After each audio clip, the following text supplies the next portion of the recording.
Senang sekali saya dengan Tatang Akasa dapat bertemu kembali dengan Bapak, Ibu, Saudara-saudari sekalian ya dalam kesempatan yang berbahagia. Kali ini saya akan berbincang-bincang mengenai kemampuan ya, tepatnya bagaimana cara membangun kemampuan yang bersumber daya. Saya akan mengawali sesi kali ini dengan sebuah cerita. Ya, di satu hari ada seorang petani yang pulang dari ladangnya. Nah, di tengah perjalanan, dia menemukan sebutir telur. Nah, setelah melihat kiri dan kanan, tidak ada induk atau burung atau ayam atau apapun unggas lainnya yang dekat dengan telur tersebut, maka dia putuskan untuk membawa telur ini pulang. Nah, di rumahnya, Bapak, Ibu, Saudara-saudari sekalian, juga ada seekor induk ayam ya yang sedang mengerami telur-telurnya. Nah, di sini karena niatnya adalah untuk supaya telur ini tidak mubazir, maka dia letakkan juga telur ini ke dalam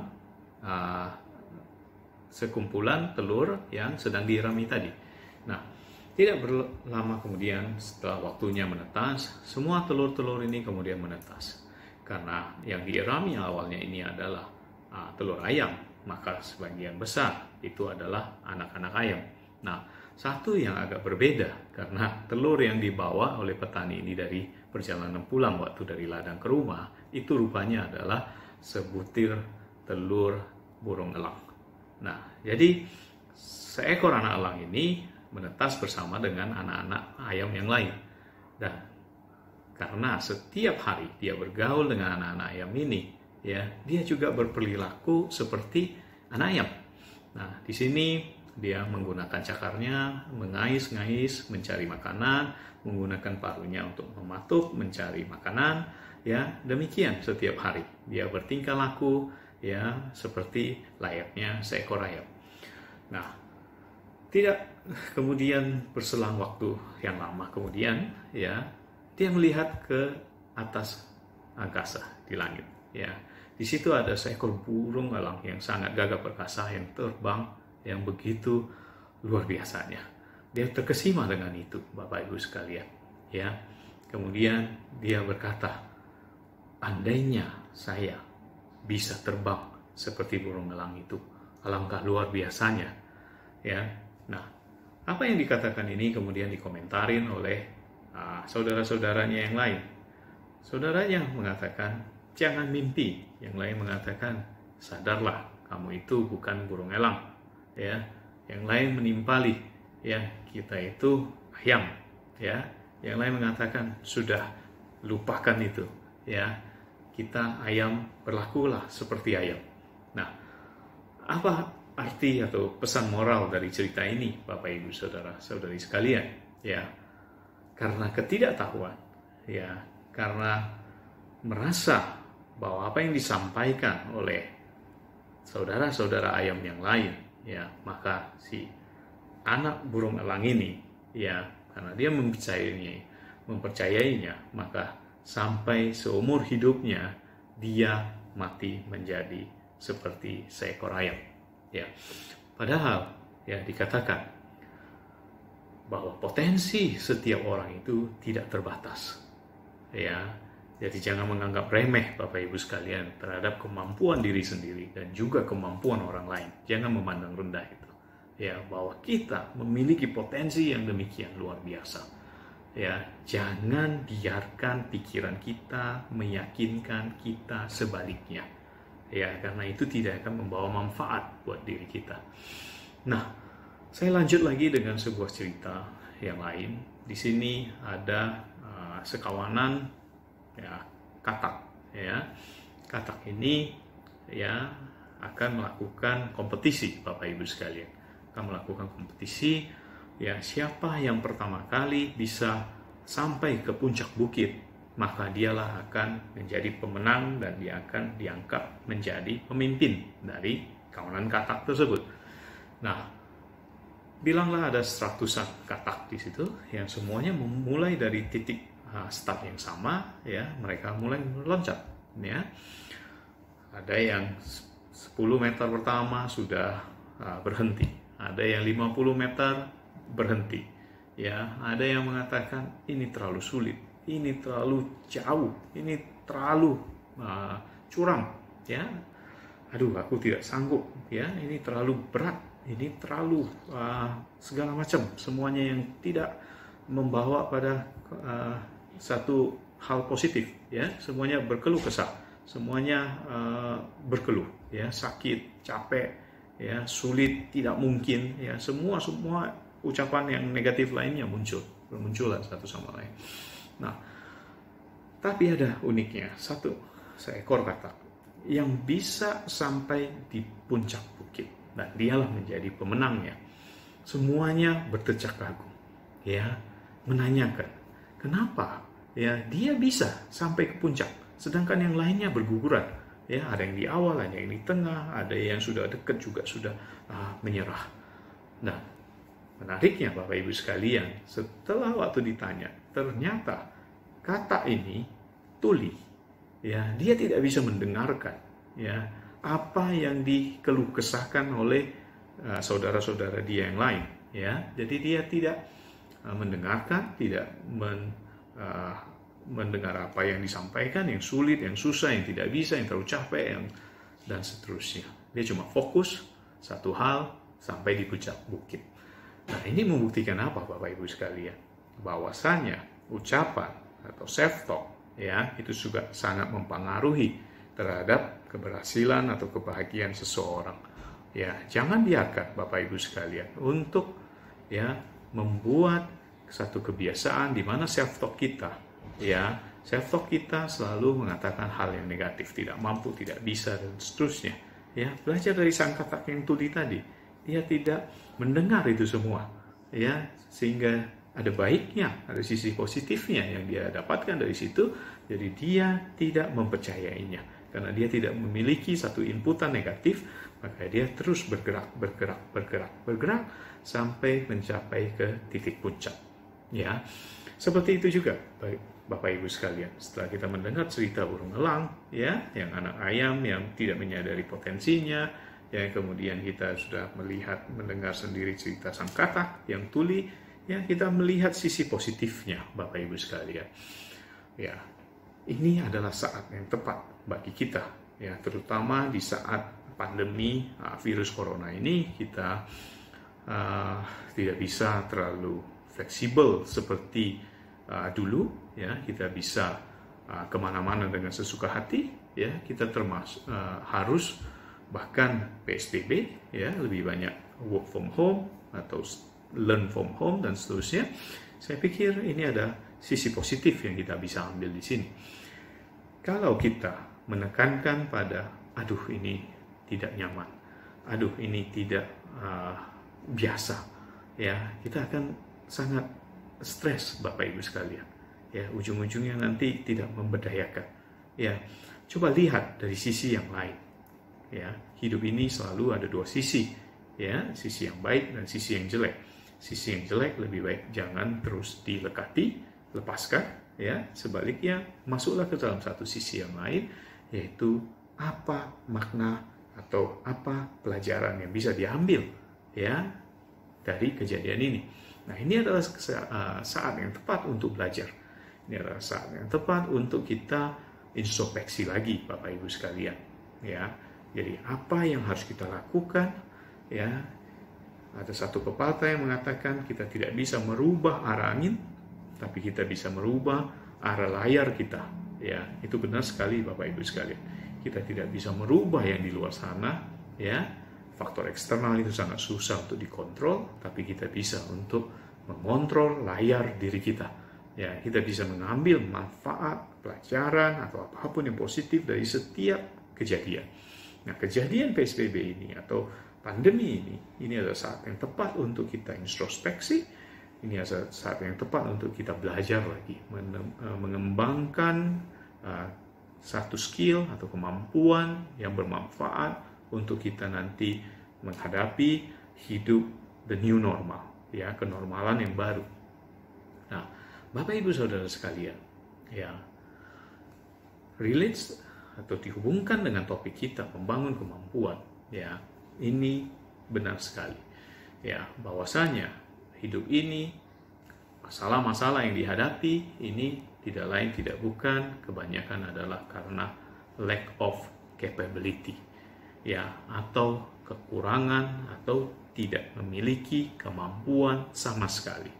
Ya, lihatlah Bapak Ibu sekalian, orang yang tidak memiliki kemampuan untuk mengangkat bilanglah beban 50 kilo, ya, tentu dia akan sangat kesulitan untuk mengangkat beban 50 kilo. Ya, apa yang harus dilakukan? Ya, nanti kita akan cari jawabannya ya dalam bincang-bincang kali ini. Orang yang tidak bisa berbahasa asing, misalnya bahasa Inggris atau bahasa Mandarin, ya, bukan karena dia tidak memiliki potensi untuk bisa. Dia memiliki potensi itu, tapi dia tidak memiliki kemampuan, ya, atau pengetahuan di bidang bahasa asing tersebut, ya.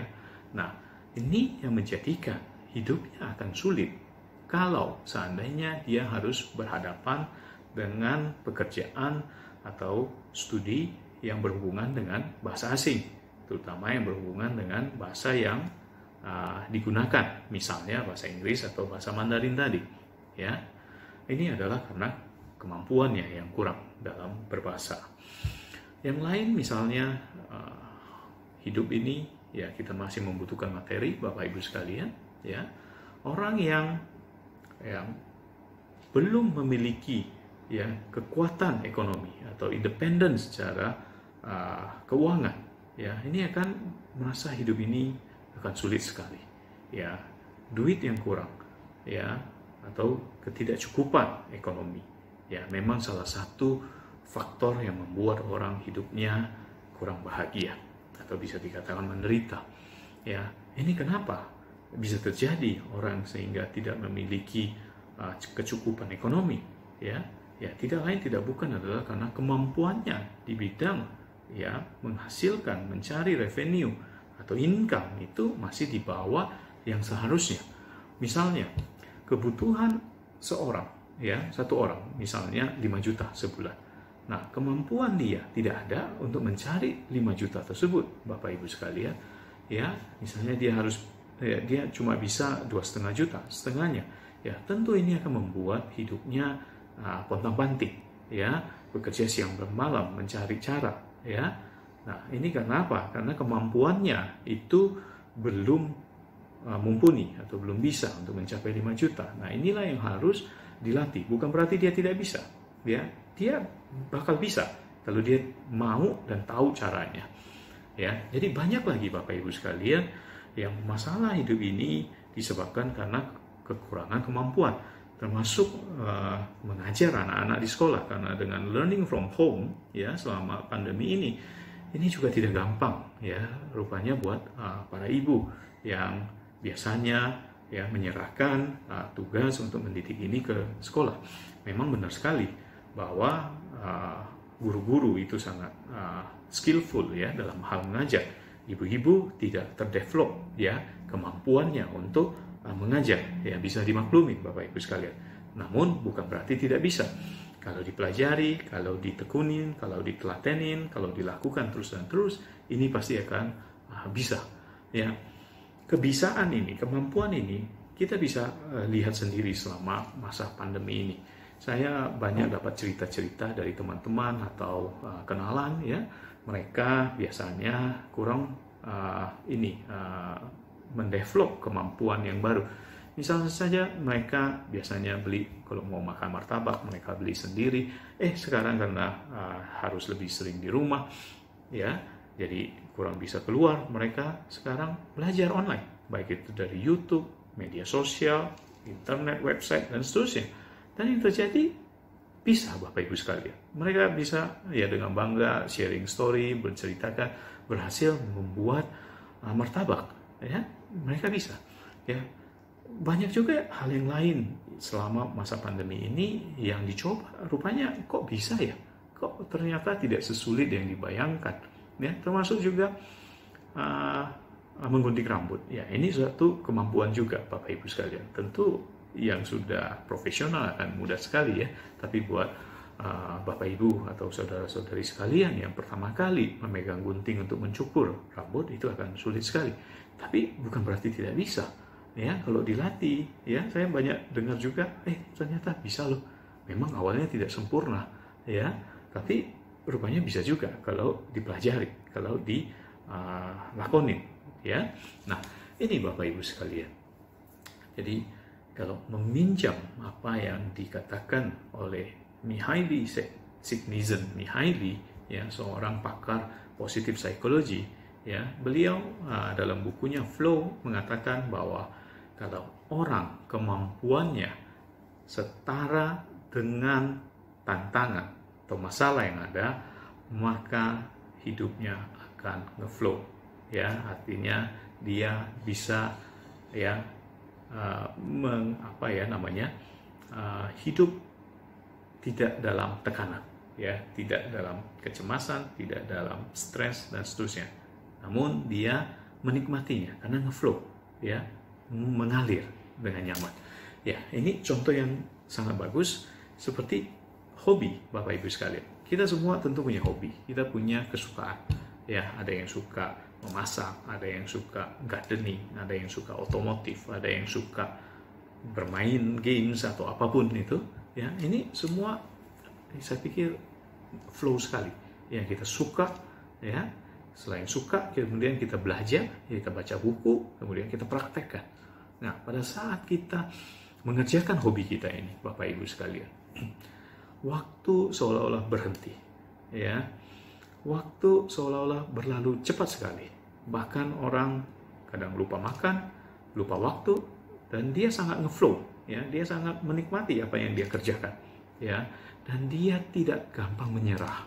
Nah, ini yang penting Bapak Ibu sekalian, ya, seperti cerita katak tadi, ya, bukan berapa pintar. Ya, kata Darwin, ya, bukan berapa pintar, bukan berapa kuat seseorang ya akan survive, ya, tetapi siapa yang lebih fleksibel, ya, itulah yang akan survive atau menjadi pemenangnya.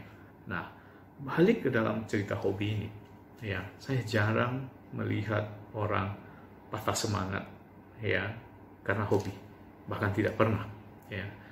Kalau mereka menemukan masalah, ya, mereka mengatakan itu bukan masalah, tapi mereka mengatakan ini challenge, ini adalah tantangan. Nah, kalau kita melihat dari sudut tantangan, artinya kita ter-challenge untuk mengeluarkan yang terbaik dalam diri kita atau mempelajari sesuatu hal untuk supaya bisa keluar dari challenge tersebut, ya. Jadi kita menguasai, ya, skill, ya, skillful, keterampilan, pengetahuan yang baru. Nah, ini Bapak Ibu sekalian. Bagi yang tidak memiliki, ya, hobi atau passion dalam apa yang dilakukan, inilah yang akan terjadi. Ini akan membuat orang tersebut gampang menyerah, ya, akan keluar dari arena, ya, dari apa yang dia lakukan. Nah, ini yang tidak baik. Saya melihat kalau orang dari sedini mungkin dia mengetahui apa yang dia lakukan, dia mengetahui apa calling misi hidupnya, maka dia akan belajar di bidang itu dan dia akan menjadi sangat skillful, akan menjadi kusala, sangat terampil dalam apa yang dia lakukan tersebut, Bapak Ibu sekalian. Ya, karena dia mencintai, maka dia tidak gampang menyerah. Karena dia tidak gampang menyerah, dia tidak pernah angkat bendera putih. Dia tidak pernah keluar dari bidang yang dia tekuni. Bayangkan Bapak Ibu sekalian, Malcolm Gladwell mengatakan setiap skill apapun itu membutuhkan 5.000 jam terbang, ya, untuk mencapai level skillful, ya. Ini bukan sesuatu yang sulit, tapi perlu dedikasi, perlu komitmen untuk mencapainya. Nah, bagi yang memiliki passion, yang callingnya, misi hidupnya di situ, maka mereka tidak akan gampang menyerah. Karena disinilah titik pentingnya Bapak Ibu sekalian. Kalau kita memiliki daya tahan, ya, daya tahan, endurance, resilience dalam apa yang kita lakukan, maka kita akan stay di situ, ya. Masalah yang ada tidak membuat kita gampang menyerah, bahkan kita akan tertantang untuk belajar lagi, untuk belajar lagi, untuk belajar lagi, menjadi yang terbaik di bidang itu. Sebaliknya Bapak Ibu sekalian, saya melihat orang yang kutu loncat, ya, yang belum menemukan apa yang dia sukai, misi hidupnya, ini akan menjadi satu challenge yang sangat berat bagi dirinya. Kenapa? Baru mempelajari satu hal, belum mencapai 5.000 jam terbang, belum menjadi orang yang sangat skillful, sudah berhenti. Ya, meninggalkan pengetahuan yang sudah dia develop, meninggalkan network ya yang dia miliki, dan membangun sesuatu yang baru lagi. Bisa dibayangkan Bapak Ibu sekalian, kalau kita membangun rumah tersebut belum jadi, kemudian kita tinggalkan, kita sentuh lagi, membangun bangunan yang lain. Belum selesai, kita tinggalkan lagi. Ya, disinilah Bapak Ibu sekalian, kemampuan membutuhkan disiplin. Kemampuan membutuhkan kesetiaan. Ya, jadi kita harus setia dengan apa pilihan kita. Ya, karena kita sedang membangun bata, ya, tembok, ya, setahap demi setahap hingga menjadi sebuah bangunan yang kokoh. Bukan kita terkesima dengan rumput tetangga lebih hijau, kita tidak terkesima dengan orang lebih gampang dapat duit dari sini, kemudian kita ganti apa yang kita seriusin, kita ganti dengan sesuatu yang lebih membuat kita terkesima. It doesn't work that way, Bapak Ibu sekalian. Ya, kita harus setia dengan pilihan kita. Kita harus setia dengan skill kita, kemampuan kita. Ya, makanya itu Bapak Ibu sekalian, penting sekali kita untuk mengetahui apa calling kita dalam hidup ini, apa misi hidup kita. Ya, ini adalah menjadi satu engine atau motor penggerak. Ya, yang sangat penting sekali. Kemudian dari misi kita, calling kita, carilah passion kita, apa yang kita cintai. Ini kalau kita menemukannya, kita akan sangat berbahagia dalam apa yang kita lakukan. Kita tidak akan gampang menyerah, ya. Kita akan selalu energetik, ya. Kita selalu bersemangat dalam apa yang kita lakukan, dan kita akan terus mengembangkan keterampilan ini. Ya, kita akan terus mengembangkan keterampilan kita, network kita, ya. Bayangkan kalau setiap hari dari bangun tidur sampai nanti tidur kembali, kita hidup dalam passion kita, kita mengerjakan passion kita, kita melakukan, ya, setiap detiknya dengan apa yang kita cintai ini. Bayangkan dalam waktu 1 tahun, 5 tahun, 10 tahun, 20 tahun, dan seterusnya. Kita akan menjadi sangat expert di bidang apa yang kita lakukan tersebut, Bapak Ibu sekalian. Jadi oleh karena itu, setialah dengan profesi kita, ya, cari lebih awal, sedini mungkin apa yang kita cintai, ya, apa passion kita. Kemudian relate-lah itu dengan mata pencarian, ya, karena kita masih hidup, kita masih membutuhkan dukungan finansial, ya. Jadi kita harus objektif dalam melakoni hidup ini, ya. Kita masih membutuhkan ongkos hidup, ya. Jadi kita harus menjadi orang yang melihat secara seimbang, mengembangkan misi hidup kita, melakoninya, menggali passion kita, kemudian hubungkan itu dengan mata pencarian dan kerjakan, ya, action, ya. Karena kalau ilmu saja, baca saja itu tidak cukup, Bapak Ibu sekalian. Kita harus put into action, ya. Kita harus put into action, massive action, ya. Oleh karena itu, ya, kalau kita lakukan ini terus dan terus, maka kita tidak akan pernah bekerja bareng sehari pun. Kenapa? Karena buat kita itu sudah menyatu, melebur dalam hidup kita. Antara pekerjaan dengan passion, dengan kecintaan, itu adalah satu bagian, ya. Jadi kata kuncinya adalah sedini mungkin, seawal mungkin kita mengetahui apa yang kita cintai, ya, apa yang kita sukai, apa misi hidup kita, dan kita relate-kan dengan mata pencarian, ya, maka ini akan sangat mendukung kita untuk hidup yang lebih sukses dan hidup yang lebih bahagia. Nah, ini Bapak Ibu sekalian, saya recap lagi bahwa ada beberapa hal yang kita harus perhatikan baik-baik. Ya, satu, cari tahu apa misi hidup kita. Ya, cara untuk mencari tahunya bagaimana? Nanti pada saat saya meninggal, tanyakan, ya, pertanyaan ini dalam diri kita. Pada saat saya nanti meninggal, ya, saya ingin dikenang sebagai apa? Ya, atau tanyakan warisan apa, legacy apa yang saya ingin, ya, tinggalkan untuk anak-anak saya, generasi saya setelahnya. Ya, tanyakan itu untuk menemukan misi hidup Anda. Kemudian cari passion Anda. Berikutnya adalah relate-kan dengan mata pencarian untuk sumber income Anda. Nah, jangan lupa juga Bapak Ibu sekalian bahwa jangan merasa kita itu cukup, ya, berhenti belajar. Jangan. Nah, ini saya akan tutup dengan sebuah cerita. Ya, cerita ini adalah mengenai seorang yang bekerja sebagai penebang pohon. Ya, ada satu orang pemuda, ya, dia itu tinggi, besar, ya, kekar, ya, dia itu memiliki tenaga yang kuat. Ya, dia melamar ke sebuah perusahaan, ya, yang menebang pohon. Kerjanya adalah menebang pohon. Ini dia diberi tugas untuk menebang pohon dan income-nya adalah dari berapa banyak pohon yang berhasil dia tebang.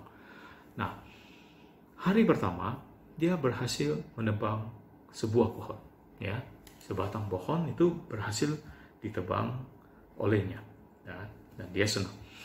Besoknya dia datang lagi ke hutan dan menebang. Apa yang terjadi Bapak Ibu sekalian? Pohon kedua dia membutuhkan 2 hari untuk bisa menebangnya. Pohon yang ketiga dia membutuhkan 3 hari, lebih lama lagi. Ya, pohon keempat 4 hari, pohon kelima 5 hari, dan seterusnya. Kemudian dia di tengah kebingungan dan dia itu merenung. Kenapa ya?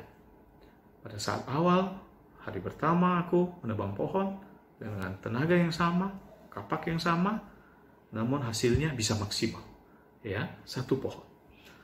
Namun kenapa di pohon kedua saya perlu 2 hari? Nah, berikutnya lagi 3 hari, 4 hari, dan seterusnya. Nah, mengetahui hal ini, atasannya kemudian menanyakan, kamu terakhir menebang pohon itu berapa lama? Ya, sudah berapa lama kamu tidak mengasah kapakmu? Nah, ini pertanyaan yang sangat mencerahkan, ya, seperti disambar geledek di tengah siang hari. Ya, Bapak Ibu sekalian, betul juga. Dari pohon pertama sampai sekarang, aku tidak pernah mengasah kapakku lagi. Ya, jadi tidak heran semakin lama dia menebang pohon, semakin banyak waktu yang dibutuhkan. Nah, seperti itu juga Bapak Ibu sekalian, kemampuan ini sangat powerful, ya. Buddha mengatakan, jadikanlah dirimu pulau tempatmu berlindung, ya. Tidak perlu kita berlindung dengan hal-hal di luar sana, tapi kita harus invest ke dalam diri kita harus berlindung dengan diri kita harus membangun kemampuan dalam diri kita. Kalau kita memiliki kemampuan, Bapak Ibu sekalian, kalau kita memiliki kemampuan di bidang ekonomi, maka kita tidak akan kesulitan finansial. Kalau kita memiliki kemampuan mengajar, mendidik anak yang baik dan benar seperti apa, maka kita tidak akan stres dalam mengajar anak. Ya, kalau kita memiliki kemampuan dalam bidang yang kita pelajari, maka kita akan sangat flow dengan itu, sangat menikmatinya, ya, tidak akan stres di situ.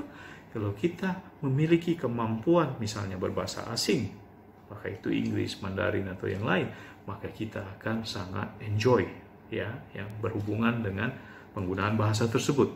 Ya, sebaliknya, kalau kita tidak memiliki kemampuan, maka mulailah kita mencari kemampuan apa yang ingin kita kuasai. Ya, sebagai penutup, Bapak Ibu sekalian, ya, apa yang harus kita lakukan? Ya, pertama, cari calling Anda, cari misi hidup Anda. Oke, setelah Anda tahu Anda ingin apa di dalam hidup ini, ya, sesuatu yang besar yang ingin Anda dikenang, ya, yang ingin Anda wariskan ke generasi berikutnya, kemudian carilah passion yang berhubungan dengan misi Anda tersebut. Apa yang Anda cintai tersebut. Ya, kalau Anda berhasil menemukannya, ya, maka akan semakin mudah.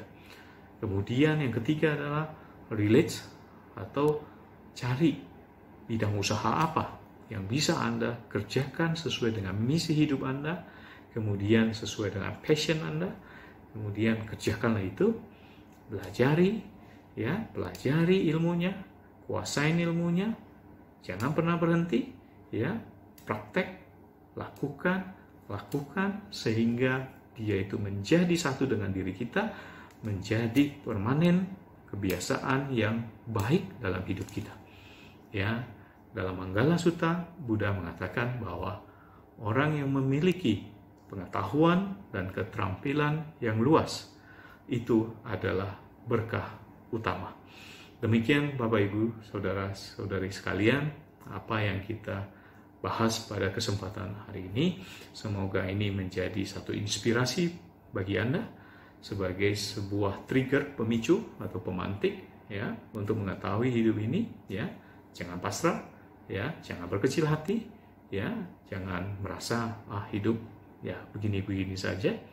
Kita punya kemampuan, kita punya potensi yang tidak terbatas. Jangan seperti anak dari burung elang yang hidup bersama ayam dan mati menjadi ayam. Jangan juga terlalu banyak dengarkan kiri kanan, sana sini yang mengatakan Anda tidak bisa, Anda tidak mampu, terlalu sulit dan seterusnya. Pelajarilah seperti apa yang diceritakan dalam cerita si katak tuli tadi. Dan kemudian asah terus kapak Anda, sehingga menjadi satu kemampuan, satu keterampilan yang menjadi permanen dalam diri Anda. Demikian Bapak Ibu sekalian, semoga apa yang disampaikan ini membawa manfaat bagi kita semua, dan saya tutup dengan Namo Buddhaya. Terima kasih.